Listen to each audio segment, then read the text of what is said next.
Hello everyone, this is Club 10M Plus's exciting new podcast that's here for you. We are all about stories, new developments and learning about individuals.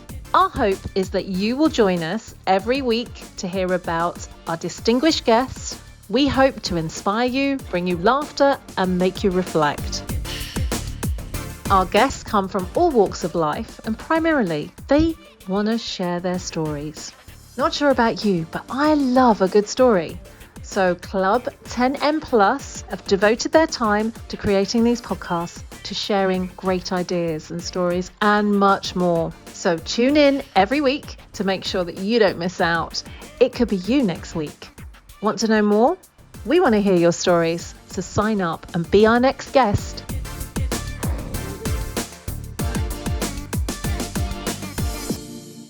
Hi, Jen. It's a pleasure having you on Pitch Pleasure to be here. Pleasure to be here. And do you know what? I'm going to hand over to you because I want you to introduce yourself to the audience because I think that's going to be the right way of doing And we got 2 hours, right? So anyway, no. So I'll give you the short version of what I do because people always ask, so what do you do, Jennifer? And essentially what I do is help people feel comfortable in their own skin. I typically work with reluctant and hesitant executives, and these are people that have to, for whatever reason, no speak in public, whether it's on television or live on stage. And I help them sound so good and have that presence on stage so that people hang on their every word. So that's the essence of what I do. Oh, wow. And I can vouch for that. I can absolutely vouch for that because before I met Jen, I wouldn't actually speak to anybody in a confident way. But yeah, I wasn't ready for any of this. So without further ado, you said something really interesting to me. Something about getting to the good gravy. I mean, come on. Please explain that. I only put that sauce on my food. So come on, help me out here. Well, I like food. Food is my friend. And I tend to use a lot of metaphors and analogies around food. So getting to the good gravy is I have this whole theory that life is a great big stew, big pot of stew. And you put stuff in and you stir it and you add the spices and do all that kind of stuff to it. And then you just let it simmer and boil. And what usually happens is if you let it simmer and boil enough, then you get down to the really good, thick, juicy gravy. So that's the essence of what I think people are. We've spent most of our lives kind of like cooking up stuff, learning stuff, adding stuff, taking stuff away. But the gravy is not quite where it needs to be right now.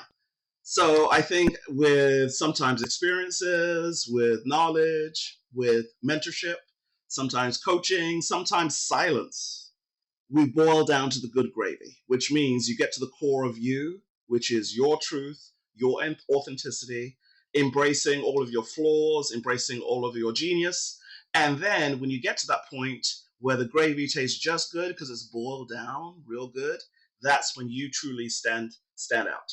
So that's what I mean by getting down to the good gravy, taking the time and effort just to learn what you need to learn, give it time, work with it, but let it boil down. So this is quite interesting because I've noticed over the years that women seem to excel after the age of 45. That's when they come into their own, and some of them do it before that, but they're amazing. So then they spend the next 30 years going out doing their thing. And yeah, I have noticed that because I guess it's because we percolated or we've been stewing and then we're ready. Whereas men can peak a lot earlier than us in different ways. So it's all yeah, I guess it's interrelated. So in terms of your tips for this gravy that we might be able to learn from, how is that actually, what happens to us? Because now we're stewed and percolated. So you're ready. Somebody's ready with a big ladle to spoon us out. So how do you get to the good gravy? And I, of course, base this on my own experience in my career, in my life, and it's probably unsubstantiated by any scientific measurement whatsoever. But through dealing with hundreds and hundreds of clients over the last 22 years, I figured out it boils down to this. 3 things. First thing is that you've got to be open. And the open is to recognize where you are in life. Just like you said, some of us go along life, we get to a certain age, and things are not the same as they used to be. And you figure out that what used to work for you before doesn't anymore. And you have the courage and wherewithal to go ahead and change that. The next thing you need to be do is consider being vulnerable. And I don't know about you, but some of us have this little perfectionist streak. Everything's got to look right, sound right, smell right. And there is work, I think there's work, room in this world for perfection, but I more so call it excellence more so than perfection, because I think we as human beings, we can't be perfect all the time. That's incredible, incredible stress we put on ourselves. So if you learn to be vulnerable at times, which means you do the best you can, strive for excellence. And when you don't have those moments when you're absolutely excellent, you're honest to yourself to admit it, and then be willing to share, because when you share, you have others permission to do the same. And I have many, many clients who are in very influential, high ranking positions, and they're going along a certain way because people have a certain perception about them. When they decide to open up and be selectively vulnerable, because you can't share all your business, but selectively vulnerable, then they're amazed at how people respond to them quite differently. And there's a very, very strong connection that's built, because then people know they're absolutely human. And that's what we want today, humanity. To be fair, I resonate with that, because why do we like certain people and we're drawn to them, and others we just go, whoa, not on your wavelength, haven't got a clue where you are, what you're doing. But it is about how we can grow together because we resonate in what they're saying. So when somebody is vulnerable and shares their vulnerability, that's when you start to open up. And that's, I think, is what you're trying to say about the excellence, because you then become a little bit more, should I say, confident, that you can actually go, I can open my mouth to and tell you, and you start sharing. I mean, I don't think women have a problem. I really don't. I don't think we have a problem. Well, it depends though, because my experience has been is Okay. there are several. I have clients that are business owners and leaders. So depending on their journey, many of them think they have to portray a certain perception of them, the strong woman, this, that, the other, and especially if they've worked in a male-dominated world. And please hear me loudly. There's nothing wrong with a male-dominated world. There really isn't. However, it's a different way of being than if it's just either mixed company or with women alone. So they may put aside any signs of vulnerability because it may be perceived as a sign of weakness. And my experience has been is that women, when they fully embrace and are themselves, then it's their natural state of being. What also surprises me is the amount of men that are scared to be vulnerable because, again, it's a sign of weakness. And the ones that also embrace it, my goodness, transformations in their relationships with everybody. So I think vulnerability, and especially again in the last couple of years when we've gone through what we've gone through, people just want to know that you're real and you can understand and you have emotions.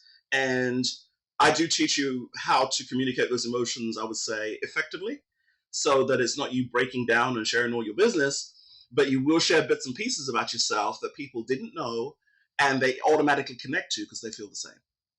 Yeah, I mean, you know what? Having done a little bit with you and knowing that I've still got more to do with you in terms of learning, I value how far I have come in a short space of time in reality. So we're actually having a conversation Because we based. ain't got time to mess about. Well, yeah, Let's get it done. I think I think the message is, when you are ready and you want to do something, like you say, be open, and the transformation is enormous. And I can't even begin to credit how um, people that don't actually invest in themselves and time and look at how they're going to continue down their professional journey. And that's not just professional, that is at home as well. So Mhm. all your relationships, it's affecting everything. And it's interesting because even in my own personal life, I can share this, things have changed. And you know what? It's how I handle it. now going forward, that will make the biggest difference. And because I've pivoted and I'm changing, the people around me are going, what is happening? And that is really real and interesting as well. But Jen, I want you to have the last word. Come on. What Okay. nugget can we take away today? Well, let's see. So I told you about being open, being vulnerable, be forgiving. That's I'm an energy person. So a lot of us have things that have happened to us, things that we've done, and it all sticks and has memory inside your body. So being forgiving is not necessarily, especially if somebody's done something to you that was negative. It's not about condoning their behavior. It's not about accepting their behavior. What it is about releasing the hold that person and that situation has on you.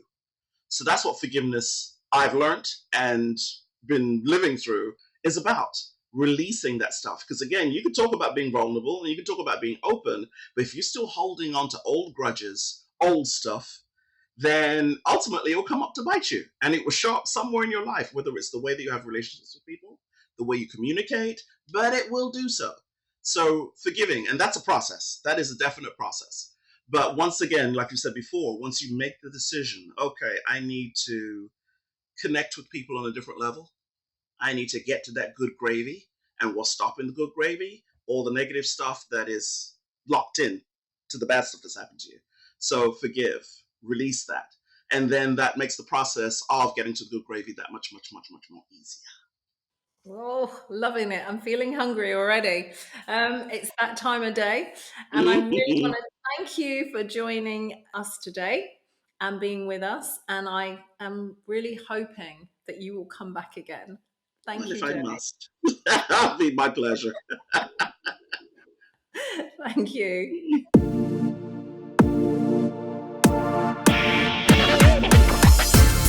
Hello, everyone. This is Club 10M Plus's exciting new podcast that's here for you. We are all about stories, new developments, and learning about individuals. Our hope is that you will join us every week to hear about our distinguished guests. We hope to inspire you, bring you laughter, and make you reflect. Our guests come from all walks of life, and primarily, they want to share their stories. Not sure about you, but I love a good story. So Club 10M Plus have devoted their time to creating these podcasts, to sharing great ideas and stories and much more. So tune in every week to make sure that you don't miss out. It could be you next week. Want to know more? We want to hear your stories. So sign up and be our next guest.